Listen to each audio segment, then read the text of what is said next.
Sorry, which one? Number 7? Okay.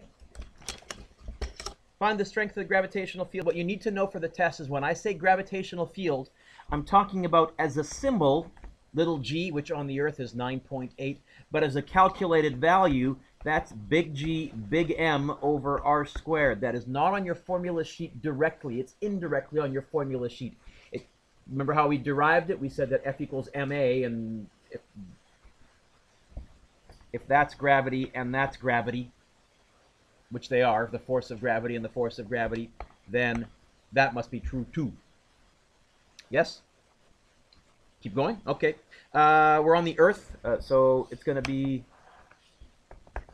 6.67 times 10 to the negative 11, 5.98 times 10 to the 24th, all divided by, now it's an altitude that they gave me, so it's going to be the radius of the Earth plus this altitude. Now this altitude they gave me is in kilometers, so I better add 3 zeros to it, right? Times by 1,000. 1, 2, 3 squared. Did you do that?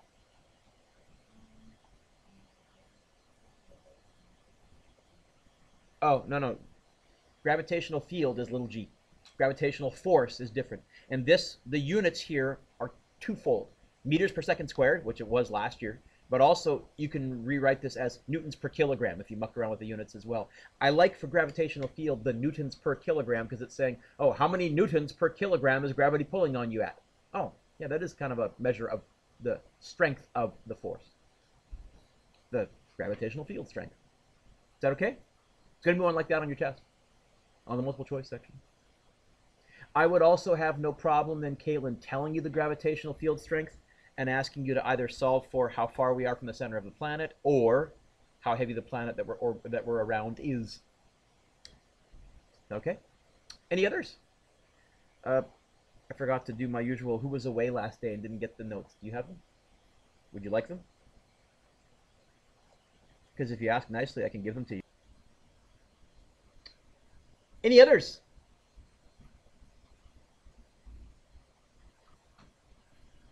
Yes, Mitch, I gave you a little toy to play with. You're going to use it in just a little bit, too.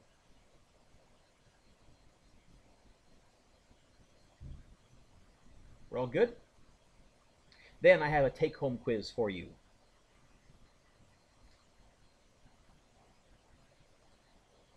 Take a look at the quiz. So, number 1 says a 3,500 kilogram satellite is in orbit. Did I say orbit? That's a hint. And I'm trying to now teach you, because you've learned an awful lot of new stuff this unit. When we're in outer space, what approach do I use? And almost always, if they say in orbit, there's something I write down right away. Number 2, a 1,600 kilogram satellite orbits. Did I say orbit? I would probably approach that a certain way too. B, now it's talking about gravitational potential energy. Oh, then I think I'd probably go with potential energy there. Number 3, if you turn the page over. Thank you for playing along with me. Are we in orbit in number 3? Read the question carefully. Look at the wording. Are we in a nice stable orbit? And I tried to use the word lifted on purpose to suggest that it's being held there by invisible angels, but Kara, as soon as you let it go, that object's going to come crashing back down to the Earth. That means I'm not going to say, did I say orbit? I'm going to use a different approach. Oh, how much work? I'm going to use a work approach. And number 4, I think now we are being placed into an orbit above the surface of the moon. I gave you the speed, although I could ask you to calculate the speed, because I did actually ask you to calculate the speed in 1A. I did it for you very quickly in number 4. That's the answer that you would have got. How much work is required for this process? Okay. The third type of question, which I for some reason didn't put on this quiz, you're not in orbit. They're not talking about work, but there's clearly a change in height or a change in speed mentioned. That's where you go with kinetic energy initial plus potential energy initial equals kinetic energy final plus potential energy final. That's where you start with the law of conservation of energy. Having said that, we are now moving on to a brand new unit. So,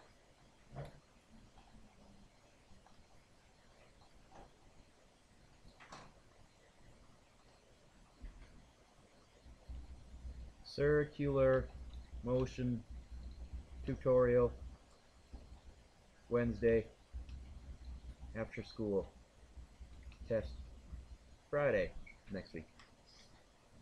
Okay. We're moving to a very, for the rest of the year, a very different section of Physics 12. Katie, rarely am I going to be able to drop something or throw something or pull out a toy to demonstrate or to show to you how something works. We're going to be looking at subatomic issues. We're going to be looking at electrons. We're looking at electrical forces. We're looking at magnets. And we're going to have to kind of visualize a little bit. I'll be able to pull out a magnet and you'll be able to see it go clack together and the two magnets stick together. But I won't be able to really tell you what's going on inside there visually. We'll have to describe it and intuit it. It's the final 40% of Physics 12. It's no more mechanical stuff. But nerdily cool nonetheless. Now, let me pause the video for a second here. The real question, Connor, is what's going on there? How come when you rub a cloth on a ruler and then bring the ruler, the piece of plastic, close to some paper, the paper suddenly jumps off the table and seems magically attracted? Now, physicists have a name for this. They call this action at a distance, and it's illegal. It's witchcraft. We don't allow action at a distance. And what we mean by that, Emily, is we can't possibly go, you know, Yoda in the Force moving things with his mind. That's impossible. That violates every law of physics. So when we see something that seems to be doing that, like you noticed there, we have to come up with a physics explanation. Although, this is action at a distance. Is the Earth touching this eraser? No. Did the Earth exert a force on the eraser? Yeah. So maybe there is a place for a physics explanation for this mysterious ability to exert action at a distance. Lesson 1, Coulomb's law, named after a scientist whose last name was Coulomb. Matter, and you've learned this in science, is made up of atoms. And this theory, this idea is really only about 100 years old. We knew there was atoms for longer than that, but our current model of an atom only was really convinced, we only were convinced about it in the 1920s, 1910s. Our vision of an atom right now has a central nucleus. What's inside the nucleus? What two particles? You've done chem or you've done some science, come on. Okay, protons and neutrons. And then we have things that orbit, which are what? Electrons. Now, already our model is garbage, by the way. We almost always represent electrons with little dots. They're more, this is where the universe and quantum theory gets weird. They're more clouds of probability than anything else. It's really tough to point to an electron, although when you set up an experiment to measure whether an electron is a particle, it will behave that way. The electron is one of the weirdest, coolest particles in the universe. We can control it really well. Our whole technology infrastructure is based on being able to tell electrons to go where we want and do what we want. We call it electricity. When atoms bond together to form solids, the electrons can be very tightly bound to the atoms, as in covalent solids like glass. These materials will be insulators. The electrons are very, very locked in place. They can't travel through very well at all. Or they can be free to move around, like metals. These materials will be conductors. So on an atomic level, we kind of imagine that the atomic structure is like this, and an electron is kind of nearly free to get passed from atom to atom to atom to atom and move along. Subatomic particles like protons, electrons, and neutrons, they have a property, and we call this property charge. That's the name we give it. And it's charge that is responsible for both electricity and Magnetism. Now, if you ask me what causes charge, in all honesty, I think it has to do with, right now, the current theory suggests that it's the way the particles, we say spin. It's not spinning the way you think about it. We have to give a word to this quality, so we called it handedness of spin. They either spin right-handed or left-handed. But if you're bored sometime, sign out a book on quantum theory. It'll knock your socks off. The universe is weird when you get to the subatomic level. Rather than try and explain what it is, I'm going to describe it, Connor. Basic facts about charge. There are two types of charge. What are the two types of charge? What do we call them? You know this already. Positive and negative.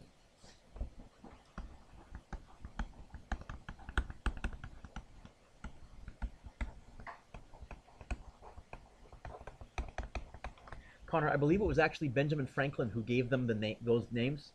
And unfortunately, he had a lousy understanding of electricity. You'll find he actually named them wrong.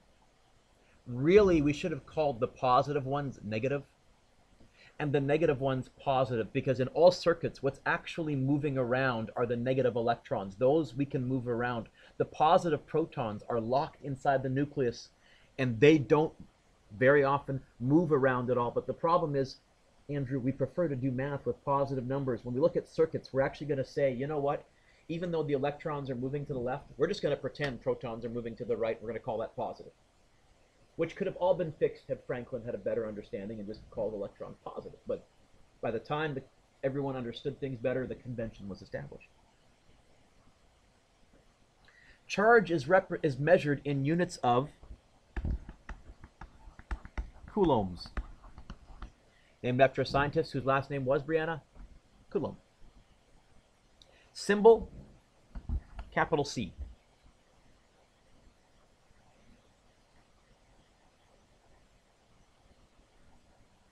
What was mass measured in? Kilograms, kg.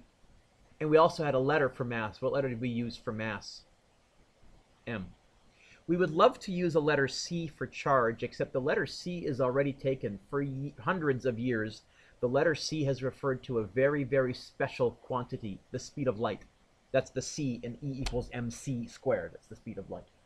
So instead, we use a lowercase or uppercase q. That's the symbol for charge. Why Q? Good question. Another important fact about charge is that it is, and here's the word for you for the day, quantized, which is why we picked Q, which is where the term quantum theory comes from, by the way. What do we mean by quantized? Okay. We have $20 bills, right? $10 bills, yes? What comes below that? $5 bills, then? $2 bills, then? Or toonie? See how I grew up. Huh? A loony, then what? Keep going, come on, then what? Quarter, then what? Work with me here, people. Dime, then what? Then what? Penny, then what? Nothing.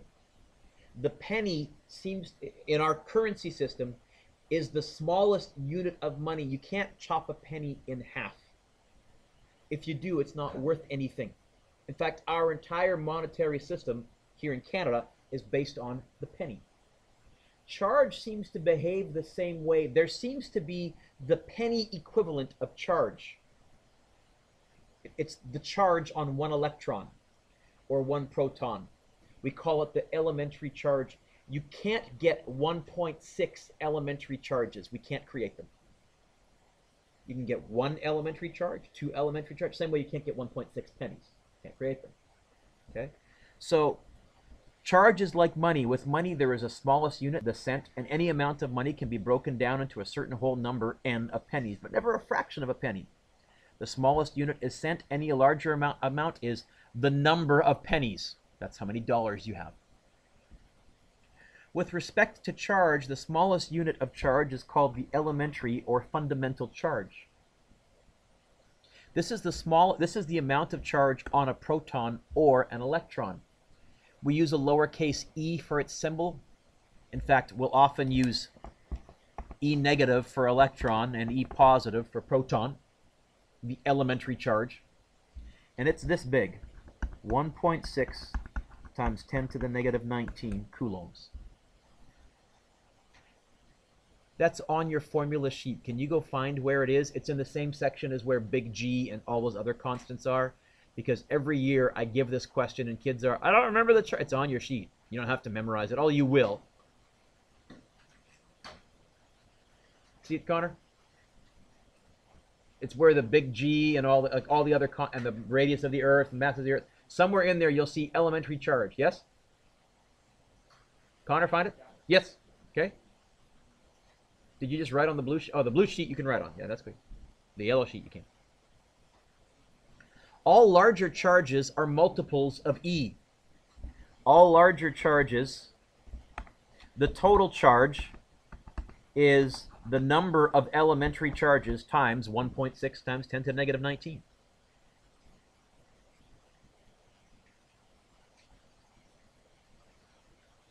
Now, usually right around now, some nerd wants to interrupt me and say, hey, Mr. Dueck, you said that the smallest charge is the electron or the proton. It's 1.6 times 10 to the negative 19.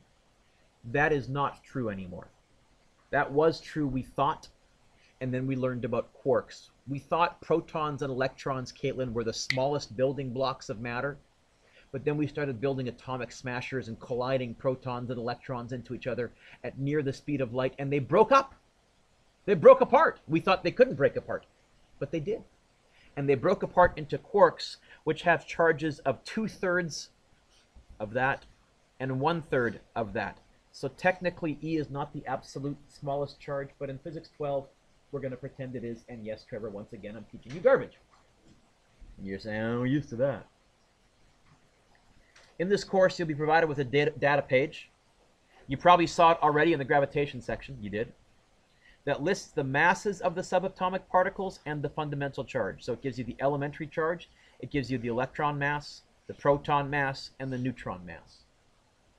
Really small. How do they measure those? We'll talk about that sometime. However, the data page does not explicitly list the charges of the particles, so you'll need to remember the following. The electron is negative. If I talk about an electron, I will expect you to clue in that the charge is negative 1.6 times 10 to the negative 19 coulombs. It's negative 1 elementary charge. If I talk about a proton, I'm going to expect you to clue in that I'm talking about positive 1.6 times 10 to the negative 19 coulombs. It's positive 1 elementary charge. What's the charge on a neutron? I'll expect you to clue in that neutrons are neutral. Hence the new prefix of them. You've just learned in about 3 minutes 60 or 70 years of hard, groundbreaking scientific experiments to try and convince us and prove some of this stuff. So be thankful for the people that came before you. Turn the page.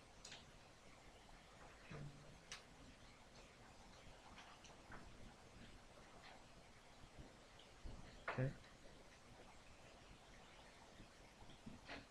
For a conductor, the electrons flow freely and easily. For an insulator, the electrons cannot flow, but the electron orbits can shift slightly. We call this polarization. Example 4. Sadly, I don't have this set up. I forgot to set this up this morning. I'll try and set it up a few days from now. A negative rod, say a little plastic rod that you've rubbed with a cloth to rub some extra electrons from the cloth onto the rod, is brought close to an insulating ball. The ball is at first attracted and then repelled by the rod. Explain why this happens. I need to zoom in a little bit. We're going to do a diagram. Now, in reality, Kara, there are millions, trillions of electrons and protons, trillions of electrons and protons. We're going to do fake diagrams with like 4 or 6 electrons, nice even numbers so we can see what's going on. So here's what I'm going to say. Right now, we have a positive, a negative, a positive, a negative, a positive, a negative. It's evenly charged. Oh, wait a minute. No, this negative rod has some extra negatives. So let's add 1, 2, 3, 4, 5 extra negatives over here. I'm making up the numbers, Nicole, but I know there's a net negative charge. Now, initially, this ball has a positive and a negative and a positive, and they're all spread out from each other because, as you'll learn, like charges repel, so the positives want to get as far away as they can diagonally from each other, and the negatives want to get as far away as they can diagonally from each other.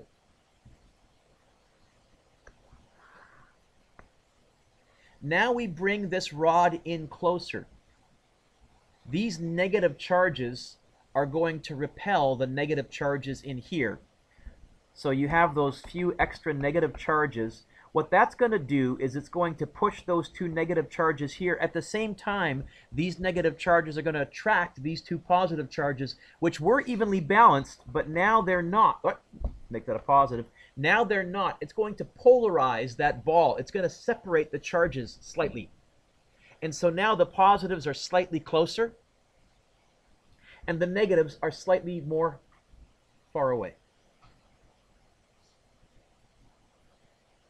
You get the same thing happening when you rub a balloon on your hair. You're rubbing electrons off of your hair. You're adding extra electrons to it. And then when you move too close to the wall, something very, very similar is happening. Like this. I hope like this. It's going to work. I'm asking my computer to think a lot. So, here's a balloon. New version. Try this new version before I update. Okay, there's a new version apparently. Let's see the new version, boys and girls. Run now.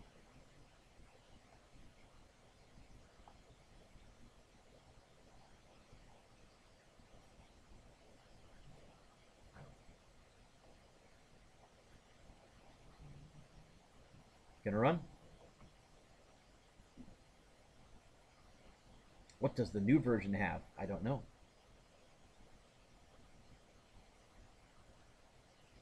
Looks pretty similar. They probably added something. Here's our balloon. And right now the balloon is neutrally charged. But what I'm going to do is I'm going to rub it on the sweater, and it's going to rub off some electrons from the sweater. Now, take a look at the charges in the wall right now. Right now, you'll... Oh, I don't want to do that yet. I'll have to point like this. Right now, you'll notice the positives and the negatives are all evenly spread out.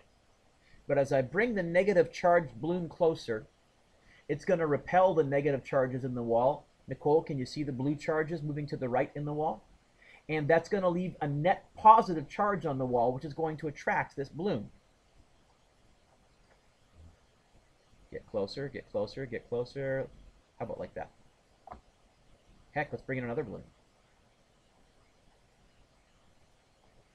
Now, right now, this is so positively charged right here that even though this wall has some positive charge, as soon as I get fairly close, this is why on a dry, staticky day, your clothes sometimes stick together. Or if you're taking stuff out of the dryer, you can hear them almost crackling as you're folding your clothes. Clothes want to stick together. Has the wall gained or lost charge? No, we've polarized it. It still has the same net charge, but we moved the charges around to create a positive area and a negative area. Okay. Show charge differences. Oh, cool. The wall is neutral but polarized. This has extra electrons. This has extra electrons. This is now almost totally positive charge. Positively charged.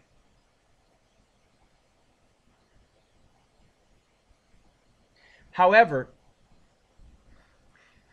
as soon as this here touches, because these two electrons, let's say right here, are attracted to this positive, they're going to jump onto here really quickly, like this.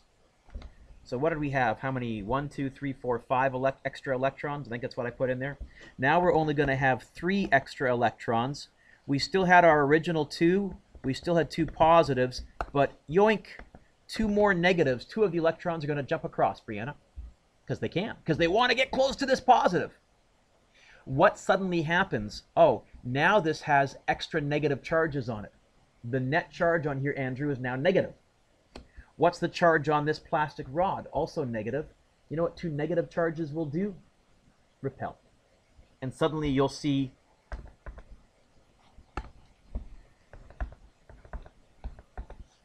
negative, negative. Oh, 1 extra one. It repel.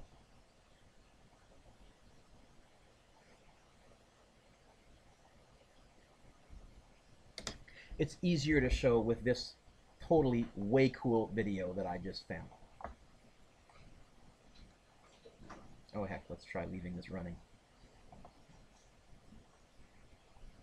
It's from the International Space Station.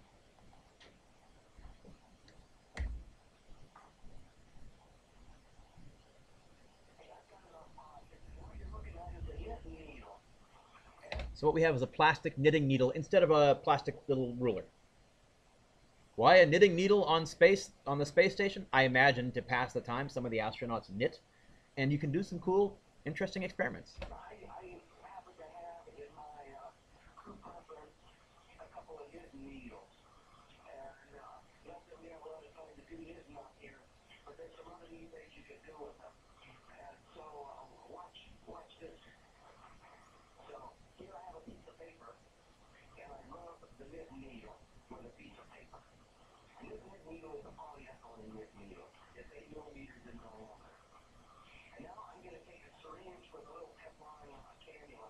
I'm going to squirt drops of water out, and look what happens when those drops of water get close to that charged knitting needle.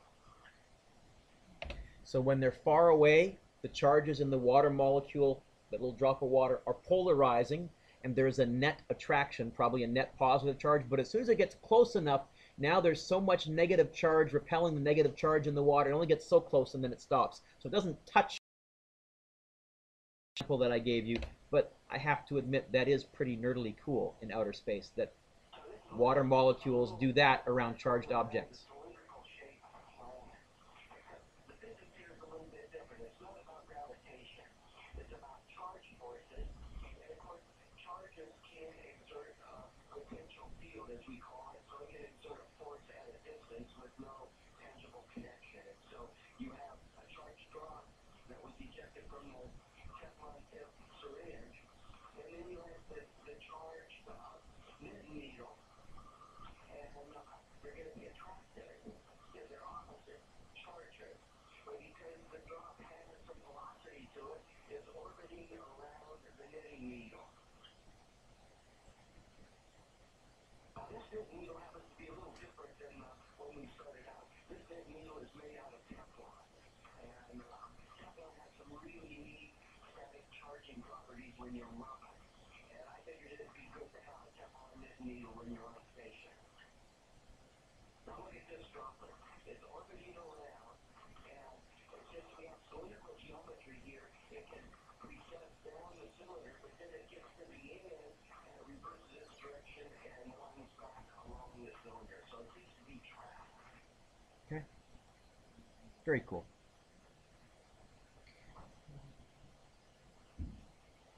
So this is called charging by conduction.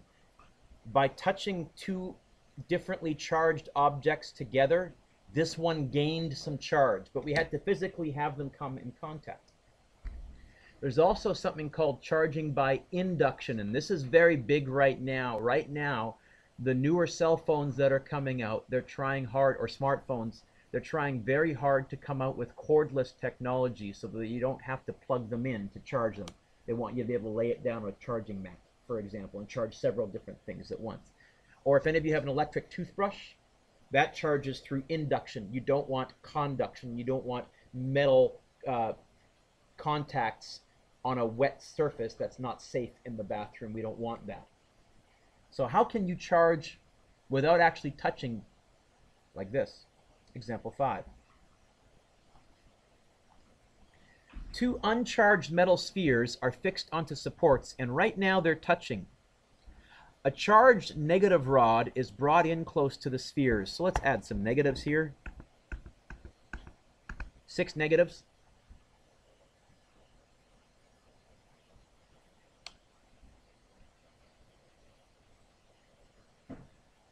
What are those negatives going to do? Well, like charges repel, unlike charges attract. Like charges repel, unlike charges attract. Mitchell, is this rod here negatively charged or positively charged? So we have a total of 4 negatives. They're going to want to get as far away as they can. They're going to move to the right because the electrons are free to move. And the positives are attracted, so they're going to move over to this side. Now you'll notice we haven't actually touched these with this rod, unlike the previous example. Then, still holding this negatively charged 1, 2, 3, 4, 5, 6 rod in place, I just physically slide these apart by grabbing the bases. The bases are plastic, so I don't accidentally ground them or anything like that.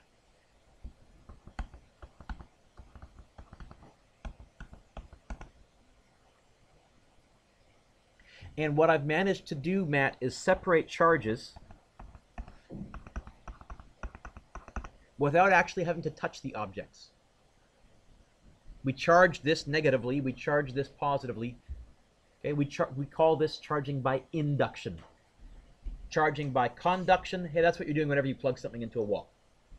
You're conducting electricity. Charging by induction, though, that's actually in some ways now becoming way more convenient. Nowhere near as efficient or as fast, but no cords. Now, this isn't exactly how they're doing it in your smartphones or in the electric toothbrush. There's different variations on this idea, but you can create a charge without having to plug something in. Okay. The force between two fixed electric charges is given by Coulomb's law. Coulomb found that, like gravity, electricity was an inverse square law. This is Coulomb's law. It's a force. I'll call it Fe for electrical force. And it equals lowercase k Q1 Q2 over R squared.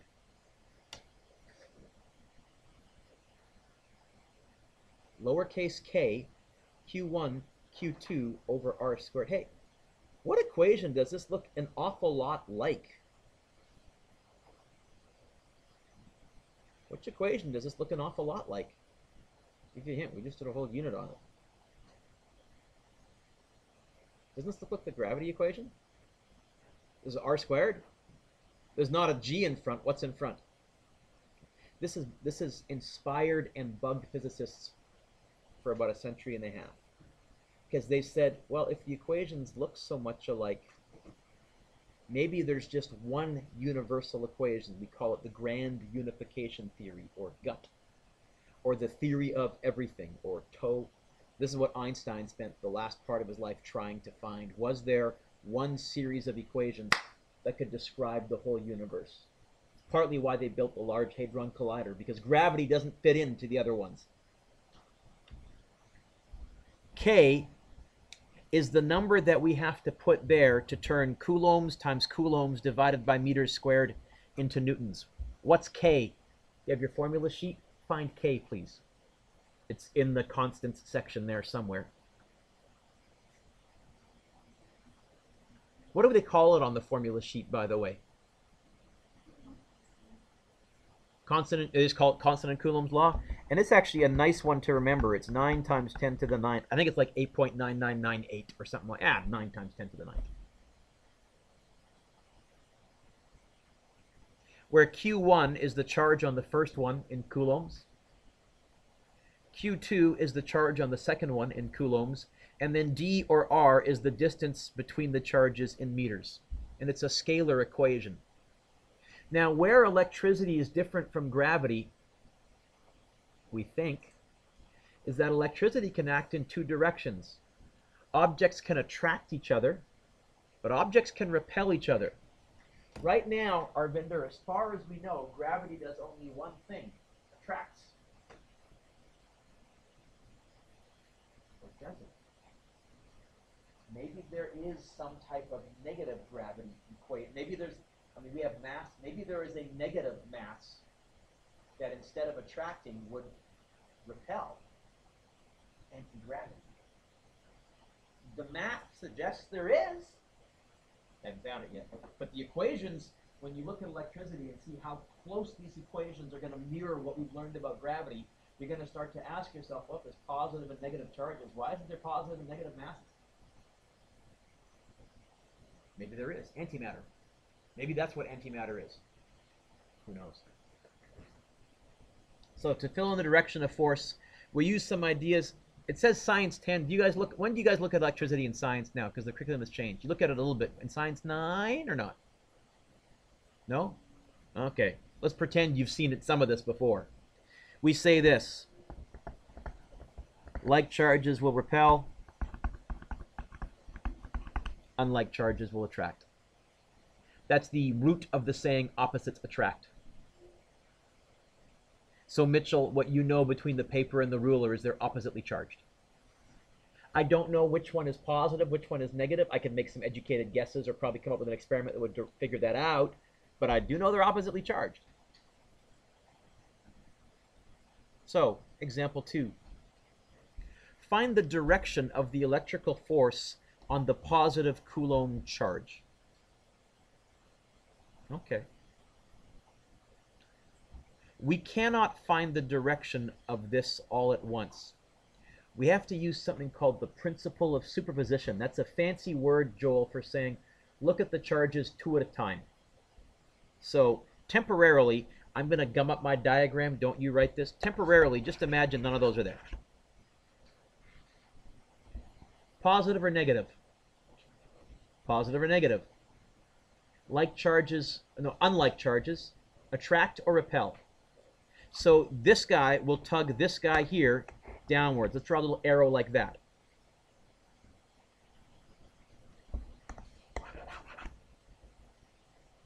Let's do the same thing, but this time we're going to ignore, pretend those charges don't exist. Nicole, positive or negative? Positive or negative? Twice as big as well, same as this one. Twice as big. They'll attract, so this big charge will pull this guy here to the right a little bit.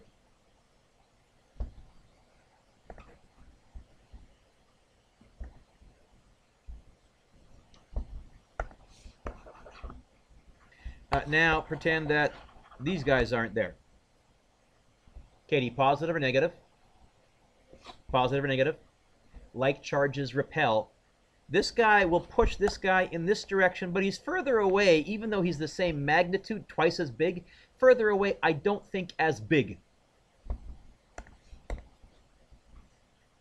I have 3 vectors. How do I add 3 vectors together? Draw them all.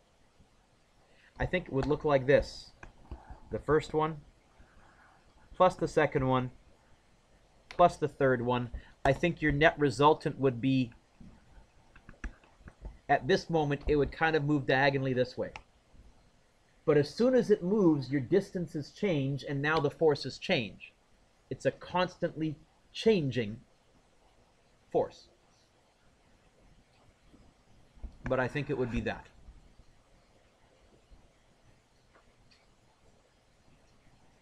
To solve force problems, we're going to express the charges in coulombs, substitute charges and distance into Coulomb's law to find the force, and we're going to use the concepts of like repel, unlike attract to find the direction of force. Okay.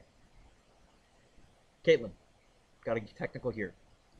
If we have unlike charges, one's positive and one's negative, and you put a negative and a positive in your equation, then the answer we get for the force will be negative. We don't want that. The significance of the negative tells us that they're going to be attracted to each other. We should not conclude that the force is negative. In other words, we should drop the minus in our final answer. In fact, often people will write Coulomb's law with absolute values around it. We're not going to put negatives and positives into the equation. We're going to decide ahead of time Are they attracted or are they repelled? How will we know, Katie? Like charges repel, unlike charges attract. Okay? Example 3. Find the force on the electron in this helium plus ion. So here's a helium ion, but it's lost an electron, so it's positively charged. Well, electrical force is K Q1 Q2 over R squared.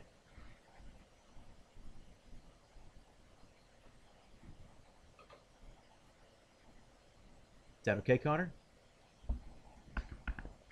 What did we say K was? Yeah, that's one of the easier ones to remember. It's on your sheet, though.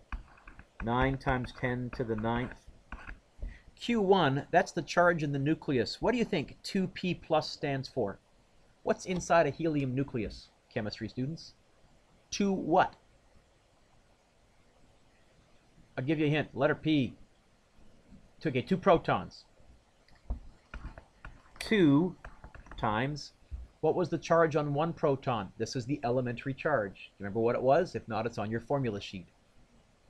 1.6 times 10 to the negative 19. Here's my electron, 1e negative. Now, it means the charge is negative. We're not going to put the negative in the equation, but the charge on 1 electron, that's 1 elementary charge. 1.6 times 10 to the negative 19. All divided by R squared. The distance between them squared. Oh, they gave me the radius of an atom, of a helium atom. 2 times 10 to the negative 11 squared.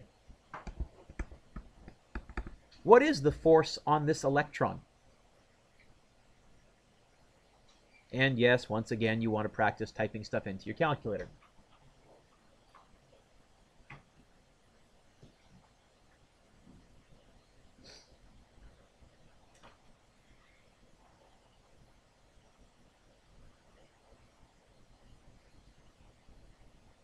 Jacob, how big?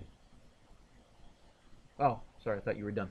But Matt, how big? It's my way of saying get your calculator out and wake up. Zay, how big? Don't think so.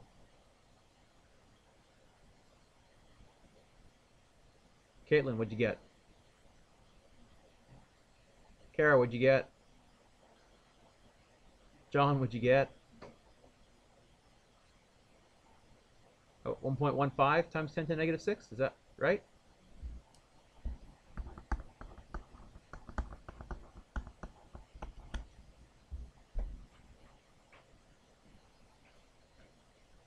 Is that a big force or a small force? Actually, it's huge. Now, it seems small, but you're dealing with electrons, which have a very small mass. If you were to find the acceleration by going F equals ma, divide by the m, the mass of an electron is 9.11 times 10 to the negative 31. The acceleration on this electron is 1.26 times 10 to the 24th meters per second squared. This electron is accelerating ferociously quickly. Although it seems like a small force, because the masses involved are so small, it's enough to hold the universe together quite nicely, thank you very much. All of you right now, take your hand. Find a bare spot on your table, push down as hard as you can on the table.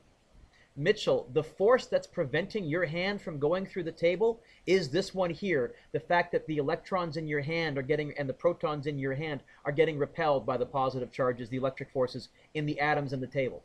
In fact, it's strong enough you can stand on the table without fear. You don't go through solid objects. It seems small. It's huge compared to gravity. Huge.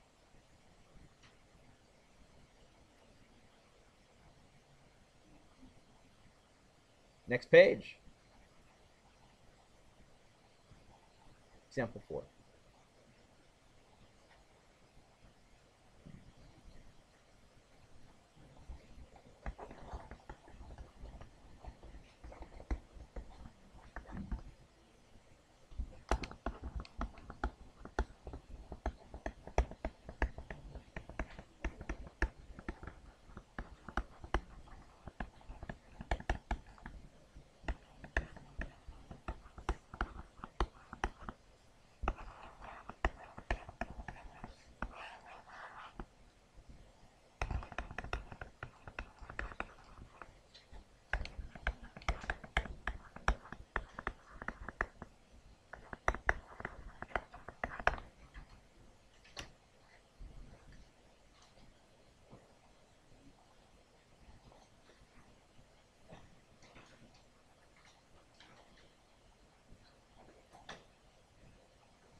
Homework.